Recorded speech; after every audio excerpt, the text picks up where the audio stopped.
अस्सलाम वालेकुम नाज़रीन किराम, मैं हूं आपका होस्ट अयाज अहमद। नाज़रीन किराम, सऊदी अरब के अंदर एक मीटिंग हुई है जिसमें अमेरिका और रशिया एक टेबल के ऊपर आकर बैठ गए हैं और बहुत से लोग जिनकी दुकानें सिर्फ रशिया और यूक्रेन जंग की वजह से चल रही थी, उनको अब ये अंदाजा हो गया कि उनकी दुकानें बंद होने के लिए जा रही हैं। अब किसी का असला नहीं बिकेगा और डोनाल्ड ट्रंप ने यह बयान भी जारी कर दिया है कि अब किसी भी सूरत अमेरिका इसके अंदर नहीं पड़ेगा, हम इससे बाहर निकलना चाहते हैं। दूसरी जानब पाकिस्तान के साबिक सदर आरफ अलवी, उन्होंने अमेरिकन मीडिया को एक इंतहाई अहम इंटरव्यू दिया है।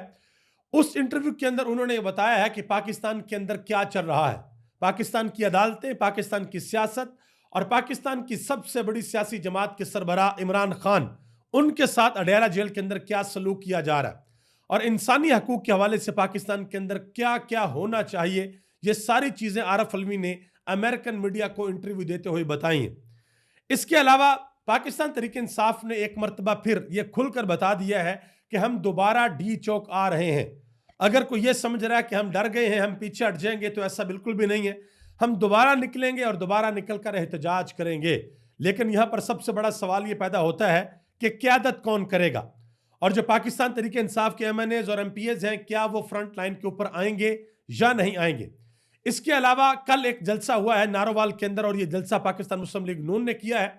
इस जलसे के बाद नून लीग ये कह रही है कि देखें, अवाम के अंदर हमारी बहुत ज्यादा मकबूलियत है, हम बाहर निकले हैं, हमने जलसा किया है और लोग भी आए हैं। इसके ऊपर भी बात करते हैं कि ये जलसा कहां पर हुआ है, कितने लोग आए हैं, क्या ये जलसा कामयाब था या नहीं था और क्या पाकिस्तान तहरीक इंसाफ को भी जलसा करने की इजाजत दी जाएगी या नहीं दी जाएगी।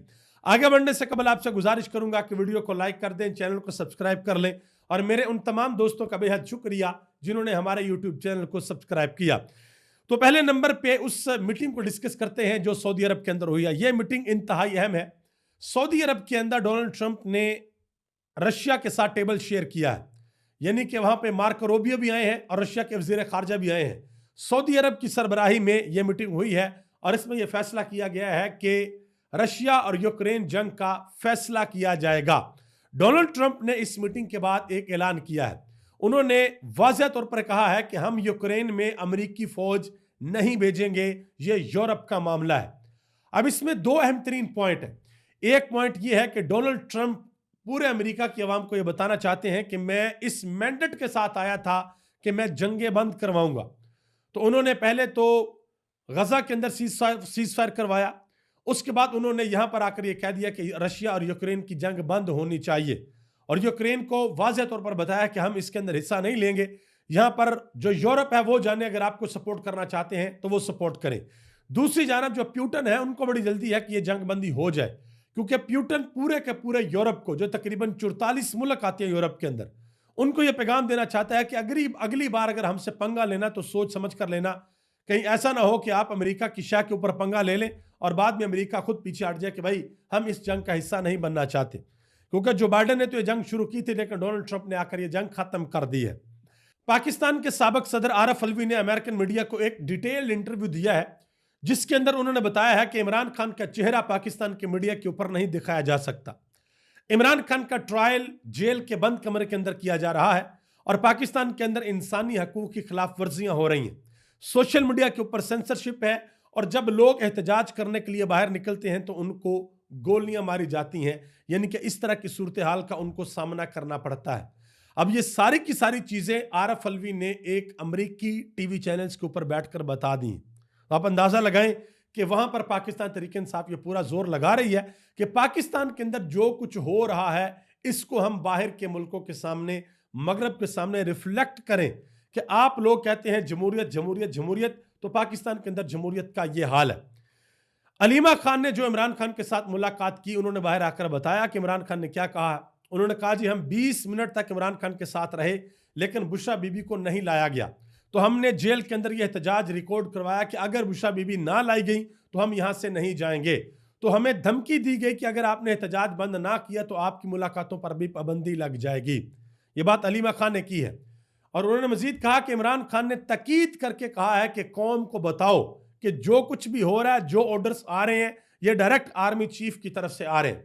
इससे कबल इमरान खान 3 खत भी लिख चुके हैं आर्मी चीफ के नाम और खत के अंदर बार बार ये डिमांड की गई है कि अपने डोमेन के अंदर वापस जाया जाए।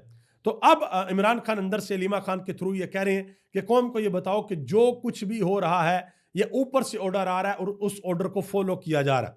मजीद इमरान खान ने कहा कि जो मर्जी कर लें, धमकियां दें, मेरे ऊपर प्रेशर डालें, जो कर सकते हैं कर लें, मैं किसी भी सूरत कोई डील नहीं करूंगा, ये इमरान खान ने कहा है। साहबजादा हामिद रजा उन्होंने हामिद मीर के शो के अंदर बैठकर यह कह दिया है कि डी चौक किसी के बाप की जागीर नहीं है। हम रोजों के बाद और छोटी ईद के बाद हम दोबारा एहतजाज के लिए निकलेंगे और हम डी चौक इस्लामाबाद दोबारा आएंगे, ये उन्होंने वाज़ेह तौर पर बता दिया। लेकिन यहां पर एक सबसे अहम तरीन सवाल ये पैदा होता है कि तरीके इंसाफ किस तरीके से आएगी? क्या ये कोई प्लानिंग करेंगे या सिर्फ वर्कर के सहारे कॉल दे देंगे और इनको लगेगा जी वर्कर निकल आएगा और हम जाकर इस्लामाबाद में एहतजाज करेंगे? सबसे अहम तरीन बात यह है कि आप अगर सिर्फ सियासत की बात नहीं कर रहा, आप किसी भी शोबा है जिंदगी को उठा लें, अगर आप मुनज़्ज़म तरीके से कोई काम नहीं करते तो आपको कामयाबी नहीं मिलती। आप तरीके इंसाफ ये तो कह रही है कि अब की मर्तबा जब एहतजाज होगा वो डिफरेंट होगा, जो पार्लियामेंटेरियंस हैं वो पहली सफ में होंगे। तो देखते हैं कि पार्लियामेंटेरियंस पहली सफ में होते हैं या नहीं होते, ये आने वाला वक्त बताएगा। सलमान अकरम राजा के हवाले से इमरान खान ने एक अहम तरीन पैगाम भेजा है। इमरान खान ने कहा है कि सलमान अकरम राजा को यह बता दो कि जो कोई भी आपके खिलाफ बात करता है उसको मुंह तोड़ जवाब दें, किसी किस्म की कोई हल्की बात करने की जरूरत नहीं है, उसको टका कर जवाब दिया जाए जो भी सलमान अकरम राजा के खिलाफ बात करता है। सलमान अकरम राजा ने खुद 2-3 बातें की हैं इंतहाई अहम, वो जरा सुन लें। उन्होंने कहा कि पिछले 3 हफ्ते से मिलिट्री कोर्ट का केस जो मैं लड़ रहा हूं, कॉन्स्टिट्यूशनल बेंच में खान साहब और 103 खानदानों के लिए ये केस सलमान अकरम राजा साहब लड़ रहे हैं। उन्होंने कहा कि यह मेरी जिंदगी का अहम तरीन केस है, मैंने अपने तमाम करियर के अंदर किसी मुकदमे के ऊपर इतना वक्त नहीं दिया, इतनी मेहनत नहीं की जितनी मैं यहां पर कर रहा हूं। उन्होंने कहा कि इस तमाम अरसे में मुझे हर रोज जाती हमलों का सामना रहा। मजीद कहा कि मेरी जिंदगी एक खुली किताब की तरह है जिस पर मुझे इत्मीनान है। फवाद चौधरी के हवाले से उन्होंने बात कही कि फवाद चौधरी ने मेरी मरहूम वालदा की तज़हीक की, लेकिन जवाब में मैं किसी की तज़हीक नहीं करूंगा। उन्होंने कहा कि टीवी शो के ऊपर काशिफ अब्बासी ने कहा कि शेर अफजल खान मरवत मुज़ाकरात को पार्टी की कमजोरी बयान कर रहा है, तो मैंने कहा कि यह उसका इस्तेहकाक नहीं, उसने टीवी के ऊपर भी मुझे बुरा भला कहा। यह सलमान अकरम राजा के साथ हो रहा है। इसी वजह से उन्होंने कहा, इमरान खान ने कहा सलमान अकरम राजा को कि जो भी कोई आपके बारे में इस तरह की बात करता है उसको आपने आगे से टका कर जवाब देना है। सलमान अकरम राजा ने यह भी कहा कि मैंने पाकिस्तान तहरीक इंसाफ कोई ओहदा लेने के लिए या कोई फायदा लेने के लिए ज्वाइन नहीं की। इस वक्त भी मेरे ऊपर 18 फौजदारी मुकदमात हैं। मेरी फैमिली के लिए हर आए रोज मुश्किलात बढ़ रही हैं। मैं जो कुछ कर रहा हूं सिर्फ इस नीयत के साथ कर रहा हूं कि शायद आइन और कानून के लिए कोई अच्छा काम मेरे हाथों से अंजाम पा जाए। ये बातें सलमान अकरम राजा ने की हैं। आगे आ जाए जी, मोहतरमा मरियम नवाज साहबा, उन्होंने जलसा किया नारोवाल के अंदर। उन्होंने कहा कि इमरान खान को समझ आ गई है कि नौजवान समझ गए हैं। नवाज शरीफ कहते हैं कि इन लोगों की बातों में नहीं आना, खत पर खत आ रहे हैं, मिन्नतें हो रही हैं कि मुझे बचा लो। यानी कि इमरान खान अडेला जेल के अंदर कह रहे हैं खुदा का वास्ता मैं जेल नहीं काट सकता, मुझे बचा लो। ठीक है, इसका ये मतलब इसका बनता है। लेकिन पाकिस्तान की तारीख गवाह है और ये तारीख के अंदर लिखा जाएगा कि इमरान खान पाकिस्तान का वो वाहिद कैदी है जो जेल के अंदर जाकर बीमार नहीं हुआ। वरना हम देखते हैं अपने माजी के हुक्मरानों को, जैसे ही जेल के अंदर जाते हैं बीमार हो जाते हैं, प्लेटलेट्स का मसला आ जाता है, बिस्तर पर चले जाते हैं कि भाई हम तो उठ नहीं सकते, अदालतों के अंदर भी व्हील चेयर के ऊपर आते हैं। तो इस बात का जवाब दिया है साहबजादा हामिद रजा ने कि क्या इमरान खान मिन्नतें कर रहे हैं या नहीं कर रहे। उन्होंने कहा जी हजारों ख्वाहिशें ऐसी हैं कि हर ख्वाहिश के ऊपर दम निकले। मरियम नवाज की यह ख्वाहिश पूरी नहीं होगी कि इमरान खान अपनी रिहाई के लिए मिन्नत समाजत करें। अलबत्ता खान साहब से अडेला जेल के अंदर यह मिन्नत जरूर की गई है कि आपकी नाअहली 3 माह के अंदर खत्म कर दी जाएगी, आप अपने रवैये को तब्दील करें। लेकिन इमरान खान ने आगे से इनकार कर दिया है। इसी तरह की बात रऊफ हसन ने की। उन्होंने कहा कि इमरान खान तरले मिन्नते करने वाले नहीं हैं, अगर वो चाहें तो आज मरियम नवाज के वालिद के नक्शे कदम पर चलकर डील करके बाहर आ सकते हैं। ये कहते हैं कि हमसे डील करो, इमरान खान डील नहीं कर रहा। वो कहता है कि मैं लड़कर सुरखरू होकर विक्ट्री का और मुक्के का निशान बनाकर बाहर आऊंगा। वो डील करने का कायल नहीं है, वो कहता है मैं डील नहीं करूंगा। इरशाद भट्टी ने एक बड़ी अहम बात की। उन्होंने कहा जी मरियम सफदर ने इमरान खान के बारे में कहा है कि यह मकाफात अमल है, यानी कि जो इमरान खान के साथ हो रहा है ये सब मकाफात अमल है। उन्होंने कहा कि मोहतरमा जरा रुकें, इंतजार करें और एहतियात भी करें। जो आप कर चुके हैं, अगर इसका मुकाफात अमल का सिलसिला शुरू हो गया जो कि आना है, तो वो सब फिर हम बैठ कर देखेंगे। वो बड़ा कमाल होगा कि जो इमरान खान ने किया वो इमरान खान भुगत रहा है, और जो आप कर रहे हैं जब आप ये भुगतेंगे तो वो क्या होगा ये आप लोग सोच सकते हैं। समीना पाशा ने एक बात की है मरियम नवाज के हवाले से। उन्होंने कहा कि मरियम नवाज ने तकब्बर और रौनियत में एक मरतबा कहा था कि Imran Khan done and dusted, लेकिन अल्लाह को कुछ और मंजूर था। पाकिस्तान की आवाम ने अल्लाह की मदद से उस रौनियत को खाक में मिला दिया। मरियम नवाज, उसके वालिद, उसका सारा खानदान, पूरी पार्टी को धूल चटा दी। सिर्फ 17 सीटें ही जीत सके। खुदाई के दावे तो फिरौन को भी रास नहीं आए। जिस तरह बूट पॉलिश करके आसान रास्ते के जरिए इक्तदार में बिठाई गई हैं, इनके बड़े बोल, इनकी रौनियत, तकब्बर, घमंड एक बार फिर खाक के अंदर मिलने वाला है। मेरी आपसे गुजारिश है कि समीना पाशा की इस बात से आप इत्तेफाक करते हैं या नहीं करते, ये कमेंट बॉक्स के अंदर जरूर बताइएगा। आगे आ जाए जी। फैसल वावड़ा साहब ने एक बड़ी इंतहाई अहम बात की है और पाकिस्तान तहरीक इंसाफ को इसके बारे में सोचना पड़ेगा, और तहरीक इंसाफ के जो लोग इमरान खान को मिलने जाते हैं ये बात इमरान खान तक भी जरूर पहुंचानी चाहिए।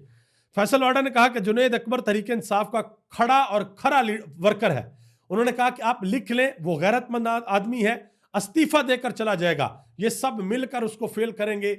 वो जब भी कोई तहरीक चलाएगा तो आगे गंडापुर खड़ा होगा, जिन्होंने बात की है।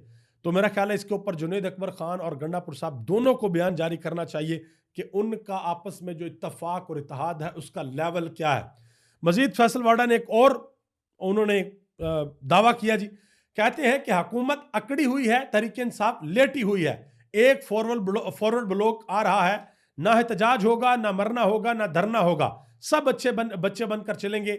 इनके बाप में दम है तो आ जाएं, ये फैसल वाडा साहब कह रहे हैं। वैसे इससे पहले भी फैसल वाडा साहब ने बहुत सी बातें की हैं जो कि आज तक सच साबित नहीं हुई। देखते हैं कि फॉरवर्ड ब्लॉक बनता है या नहीं बनता, एहतजाज होता है या नहीं होता। क्योंकि ऊपर मैंने आपको बताया कि साहबजादा अहमद रजा तो ये कह रहे हैं कि भाई हम एहतजाज करेंगे और हम आएंगे। KPK से जो खैबर पख्तूनख्वा से बैरिस्टर सैफ साहब है, मुशीर इत्तलात है, वो कहते हैं कि मरियम नवाज ये चाहती हैं कि इमरान खान उनको खत लिखें। उन्होंने कहा जी उनकी यह हसरत किसी भी सूरत पूरी नहीं होगी। पाकिस्तान मुस्लिम लीग नून ने नारोवाल के अंदर एक जलसा किया जो कि एहसन इकबाल का हल्का है, और एहसन इकबाल साहब कई मरतबा उस हल्के से जीत कर कौमी असम्बली के अंदर आ चुके हैं। इसमें कोई शक नहीं है कि एहसन इकबाल साहब ने अपने हल्के के अंदर बहुत काम करवाया है। लेकिन सवाल ये पैदा होता है कि क्या इस जलसे के बाद, जिस जलसे के बाद पाकिस्तान मुस्लिम लीग नून ये कह रही है कि हम बाहर निकले हैं, अवाम ने हमारी बड़ी सपोर्ट की है, लिहाजा हमारी बड़ी पॉपुलैरिटी है, इमरान खान ख़त्म शुद्ध है, तो क्या इस जलसे के बाद इमरान खान की पार्टी को भी जलसा करने दिया जाएगा? उसमें इमरान खान नहीं आएंगे बल्कि सेकंड टियर लीडरशिप वहाँ पर आएगी। तो आप नारवाल में ही चैलेंज कर दें पाकिस्तान तहरीक इंसाफ को कि तहरीक इंसाफ में अगर दम खम है तो आएँ और नारवाल के अंदर हमें यहाँ पर जलसा करके दिखाएं, क्योंकि वहाँ पर नून लीग की मकबूलियत ज़्यादा है। एहसन इकबाल साहब वहां पर जीते हुए हैं, ठीक है जी। तो नून लीग को ये दिल गुर्दा वैसे जरूर दिखाना चाहिए, या कम से कम ये चैलेंज कर दें कि मीनार पाकिस्तान भर के दिखाए तहरीक इंसाफ। तो पता तो तब चलेगा मकबूलियत का जब दोनों साइड सामने होंगी। अगर वन साइडेड ही मुकाबला चलता रहे, वन साइडेड चीजें होती रहे, तो दूसरी साइड तो पता नहीं चलेगी। तो एक तो मेरी आपसे गुजारिश है कि आपने कमेंट बॉक्स में जरूर बताना है कि क्या ये जलसा कामयाब जलसा था या नहीं था, क्योंकि जो फीड है वो डायरेक्ट PTV न्यूज़ की तरफ से आ रही थी और जो लोगों तक पहुंची मुख्तलिफ TV चैनल्स के थ्रू। आपसे गुजारिश है कि आप बताएं कि क्या ये जलसा कामयाब था या नहीं था, और ये भी गुजारिश करें पाकिस्तान मुस्लिम लीग नून से कि पाकिस्तान तहरीक इंसाफ को भी जलसा करने की इजाज़त दी जाए। यही जमहूरियत का हुस्न है। इसी से पता चलेगा कि भाई अवाम किसके साथ खड़ी है, अवाम पल्ला किसका भारी करेगी। यह बड़ी इंपॉर्टेंट चीज़ है। आप सबका बहुत बहुत शुक्रिया। अभी तक इतना ही, मुझे इजाज़त दें इस दुआ के साथ कि अल्लाह ताला आप सबको अपने हिफ्ज़ ईमान में रखे। अल्लाह पाक करोड़ों लोग जो पाकिस्तान और दुनिया भर के अंदर रहते हैं सबकी खैर फरमाए। अल्लाह पाकिस्तान की आलम इस्लाम की खैर फरमाए, और वो लोग जो पाकिस्तान और आलम इस्लाम के खिलाफ साजिशें करते हैं, 2 नंबरियाँ करते हैं, अल्लाह ताला उनको इबरत का निशान बनाए। आप सबका बहुत बहुत शुक्रिया। पाकिस्तान जिंदाबाद, पाकिस्तान के करोड़ों अवाम पाइंदाबाद।